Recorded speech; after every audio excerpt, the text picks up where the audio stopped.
Người vợ ba đời chồng muốn giúp chồng quản lý 30 vạn tiền tiết kiệm.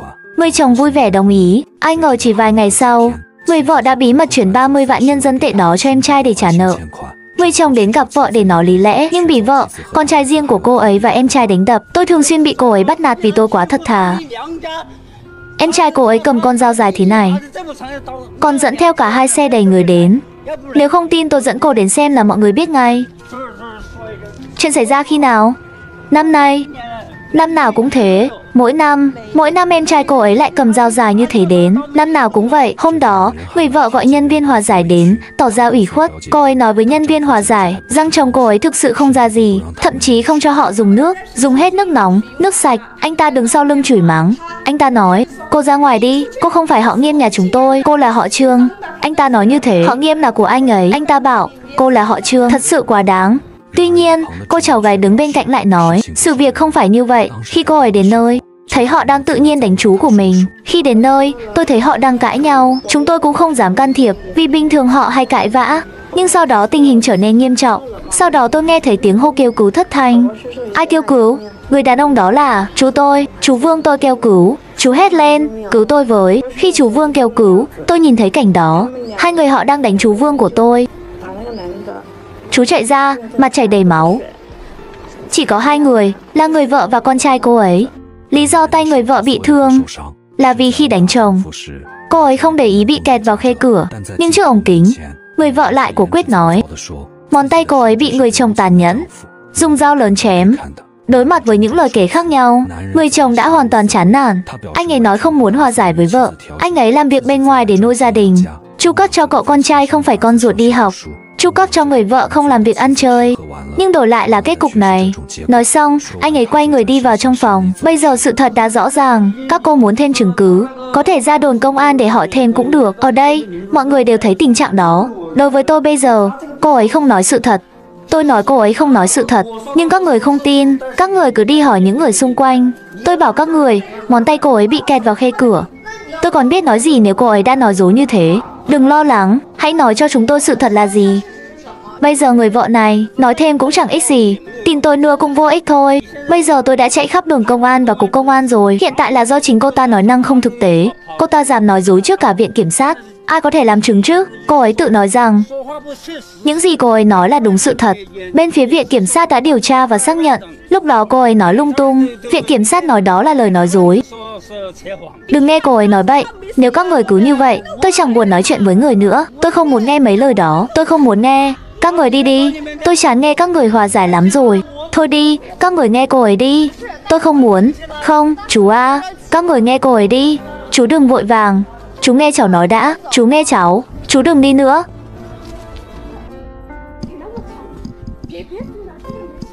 Trước câu hỏi của nhân viên hòa giải, người vợ nói đứa con này là con của cô ấy với người chồng đầu tiên. Con người chồng hiện tại là người chồng thứ 3. Sau khi kết hôn, cô ấy sinh cho người chồng một cô con gái. Khi người vợ kể lại chuyện cũ, cô ấy không quên bóp méo sự thật để đổ lỗi. Cô ấy thẳng thừng nói người chồng này lăng nhăng, thường xuyên ngược đãi con gái lớn và cô ấy. Nhưng nhân viên hòa giải phát hiện một cây đàn piano nhỏ tinh xảo ở bên cạnh. Người chồng còn mua búp bê và đồ chơi cho con. Nếu người chồng thật sự đối xử tệ với con gái, tại sao lại chi nhiều tiền như vậy để mua nhiều đồ chơi cho con gái? Người vợ thấy lời nói dối bị lật tẩy, lập tức đổi giọng nói, dù sao con gái cũng là con ruột của người chồng, mua quần áo, đồ chơi cũng là bình thường. Sau đó, cô ấy lập tức chuyển chủ đề, nói rằng thực ra người bị bắt nạt là con trai cô ấy. Rồi lại nói người chồng không chỉ không chu cấp tiền sinh hoạt và học phí cho con trai, mà còn luôn muốn bắt con trai nghỉ học đi làm.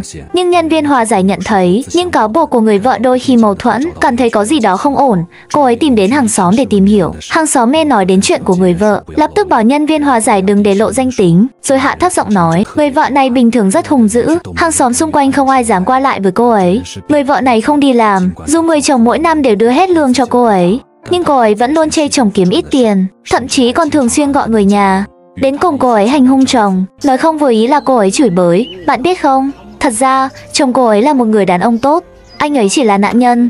Cô ấy chửi bới người ta, chúng tôi đều không dám nói gì.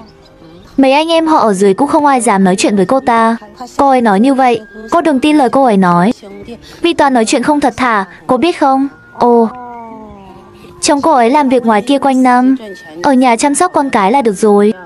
Chồng cô ấy không giữ tiền, đều đưa hết cho cô ấy. Thôi thì nhà nào cũng có những ngày hai vợ chồng cãi nhau.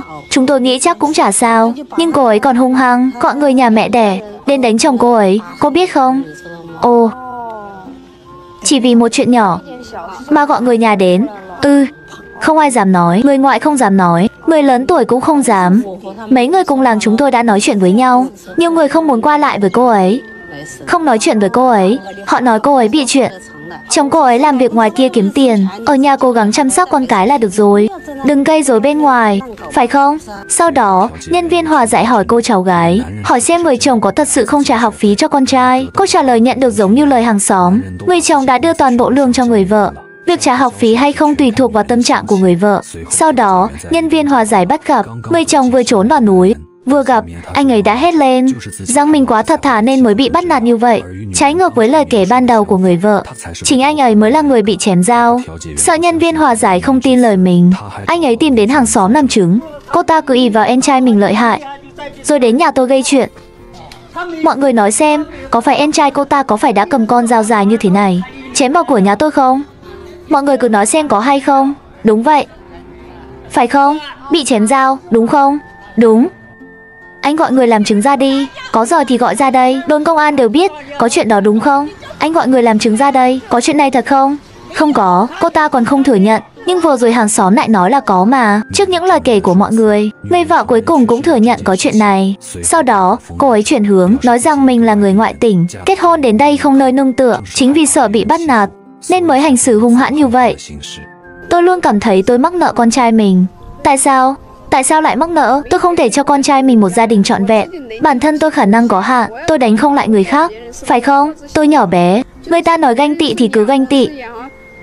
Tôi nhỏ bé, hình như người ta nghĩ có thể bắt nạt tôi, họ nghĩ có thể đánh bại tôi. Cảm giác đó cũng giống như vậy.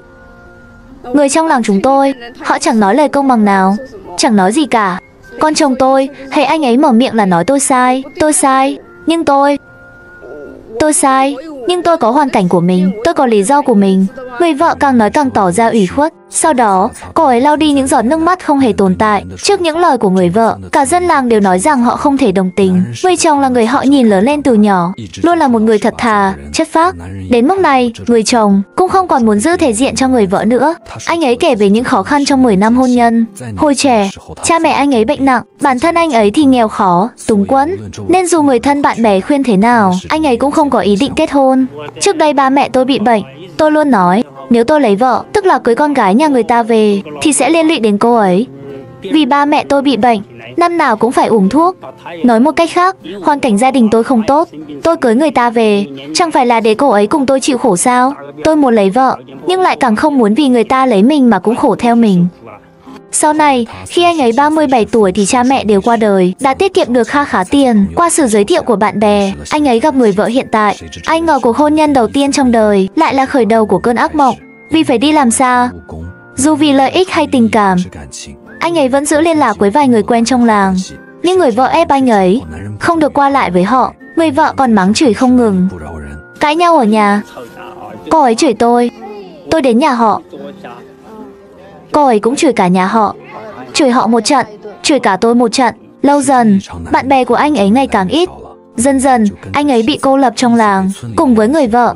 Ngoài làng thì không sao, nhưng trong làng, không ai dám tìm anh ấy. Dù người vợ hung dữ như vậy, anh ấy vẫn làm việc chăm chỉ ở công trường. Mỗi năm đều đưa hơn 10 vạn tệ cho vợ. Tiền công tôi đưa hết cho cô ấy. Anh không giữ lại chút tiền nào à? Tôi chẳng giữ gì cả, tôi đưa hết cho cô ấy. Cô ấy ở nhà chăm sóc con cái, tôi đưa hết tiền cho cô ấy. Đó là chuyện 7-8 năm trước. Cô ấy dần dần chuyển tiền đi. Anh ngờ cuối mỗi năm, cô ấy luôn than không đủ tiền tiêu. Sau khi kiểm tra lịch sử chuyển khoản, anh ấy phát hiện gần đây vợ đã chuyển 30 vạn tệ cho em trai cô ấy. Ngoài ra, miệng lưỡi cô ấy cũng không thật thà, thường xuyên nói xấu anh ấy trước mặt hai đứa con. Từ khi con gái tôi sinh ra, cô ấy liên tục tiêm nhiễm vào đầu chúng nó, bảo với chúng nó là đừng nghe lời bố mày. Bố mày chẳng ra gì, sau này lớn lên đừng nuôi bố mày. Bố mày là đồ vô dụng. Còn nói gì nữa? Bố mày là đồ ăn hại. Cô ấy còn nói, sau này bố mày già, đừng chu cấp gì cho ông ấy, cứ để kệ ông ấy. Chuyện của bố mày đừng quan tâm, cứ để bố mày tự lo. Ngày này qua ngày khác, bao năm nay cô ấy dạy con như vậy. Tại sao lại dạy như vậy? Cô ấy cho rằng bản thân mình luôn đúng. Cô ấy muốn mình làm chủ trong nhà, muốn mọi người phải nghe cô ấy. Kể cả tính cách của mọi người, cô ấy cũng muốn kiểm soát. Giờ người chồng gần như kiệt sức, cả về thể lực lẫn thu nhập đều không bằng xưa, nhưng người vợ vẫn gây áp lực cho anh ấy. Còn người vợ anh ấy vất vả nuôi nấng, lại là kẻ vô ơn. Thế là anh ấy nảy ra ý định ly hôn. Thấy vậy, người vợ lập tức đẻ đơn kiện, kéo anh ấy ra tòa. Cô ấy nói chồng bạo hành mình, còn nói ngón tay bị kẹt cửa là do anh ấy chém. Cô ấy đòi chồng bồi thường 20 vạn nhân dân tệ. Không lâu sau, nhân viên hòa giải thực sự tìm đến nhà. Họ điều tra và xác nhận tay cô ấy không phải do chồng đánh, mà thực sự bị kẹt cửa. Sau khi bị kẹt tay, người chồng còn đưa cô ấy 1 vạn nhân dân tệ viện phí. Vì thế, vụ kiện của người vợ sẽ không được tòa án chấp nhận. Lúc đầu cô ta nói ngón tay bị đánh gãy. Cái đó đừng tin. Gãy vì bị đánh thì sẽ là gãy vụn. Nhưng nếu bị kẹp trong cửa thì sẽ giống như bị cắt một nhát, rất gọn. Còn chặt đứt thì lại khác, đến da cũng không còn. Giám định thương tật đã nói như vậy. Tòa án và viện kiểm sát cũng đã nói với chúng tôi như thế. Nói như vậy là cô ấy bịa đặt. Đúng là như vậy. Tòa án và viện kiểm sát cũng xác thực lời anh ấy nói là thật, là do kẹt cửa. Đúng. Tiền thuốc men của cô ấy cũng là chồng cô ấy chi trả. Anh ấy đưa 1 vạn nhân dân tệ, coi như đã bồi thường rồi. Sau đó cô ấy và đứa trẻ không có tiền sinh hoạt. Mỗi lần đều là anh ấy nhờ chúng tôi đưa tiền cho cô ấy. Nếu không cô nghĩ cô ấy lấy đâu ra tiền. Hôm kia chúng tôi đến cơ quan tư pháp, xin làm lại hồ sơ cho anh ấy. Tôi đứng ra bảo lãnh cho anh ấy. Vì Đường Tân và Nghiêm Vĩ Kiện có mâu thuẫn vợ chồng, Ủy ban làng đã đề xuất hòa giải. Nhưng Đường Tân đòi 20 vạn nhân dân tệ tiền bồi thường. Người chồng không thể chi trả, chỉ bồi thường 1 vạn nhân dân tệ viện phí, nên Đường Tân kiện ra tòa. Trong toàn bộ video, không nhắc đến nguồn gốc khoản nợ của em trai cô ấy. Khoản 30 vạn tệ bị chuyển đi cũng bị chương trình làm mờ, chắc là ngậm bồ hòn làm ngọt. Cuối video, người vợ nói sẽ tiếp tục kiện, nhất định đòi được 20 vạn nhân dân tệ bồi thường mới thôi, để đảm bảo con trai mình sống sung túc. Hành động ngang ngược khiến ekip chương trình cũng ngao ngán. Họ mời chuyên gia Thụy Bình đến.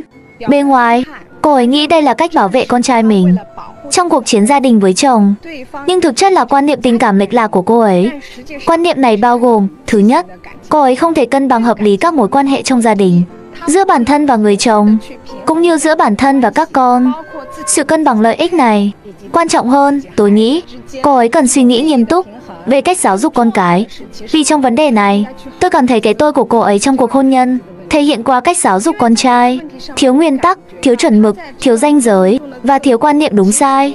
Nói thẳng ra, dù đây là gia đình tái hợp, nhưng người chồng không có con riêng.